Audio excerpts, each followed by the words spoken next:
నేను ఒక్క మాట పోలీసు మిత్రులకు మనవి చేస్తా ఉన్నా. ప్రజాస్వామ్యంలో ప్రజలకు అడిగే హక్కు ఉంటుంది, తప్పకుండా అడుగుతారు ప్రజలు. ఈ అడిగే హక్కును సోషల్ మీడియాలో బీఆర్ఎస్ కు సోషల్ మీడియా వారియర్స్ ఉన్నారు, వాళ్ళు బ్రహ్మాండంగా పనిచేస్తున్నారు, ఖచ్చితంగా అడుగుతున్నారు ప్రజల తరఫున. ఇంత అన్యాయం జరుగుతుంటే చూడలేక సోషల్ మీడియాలో పనిచేసే తెలంగాణ బిడ్డలు ఇది ఏమన్యాయమే ఎట్లా అని చెప్పి ప్రభుత్వాన్ని ప్రశ్నిస్తా ఉన్నారు, ప్రజలకు మద్దతుగా నిలబడతా ఉన్నారు.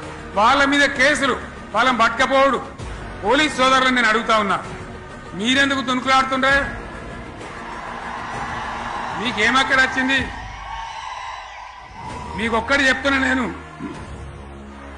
గ్యారంటీగా పోలీసు మిత్రులారా, ఇవాళ పోయి రాత్రి మీ డైరీలలో రాసుకోండి,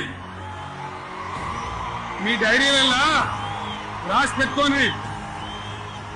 100కు 100% ఇలా తెలంగాణ చెలరేగిన పరిస్థితికి మళ్ళా వచ్చేది బీఆర్ఎస్ గవర్నమెంటే. అది ఎవరు కూడా ఆపలేడు, అది ఎవరి తరం కాదు, ఎవరి వశం కాదు.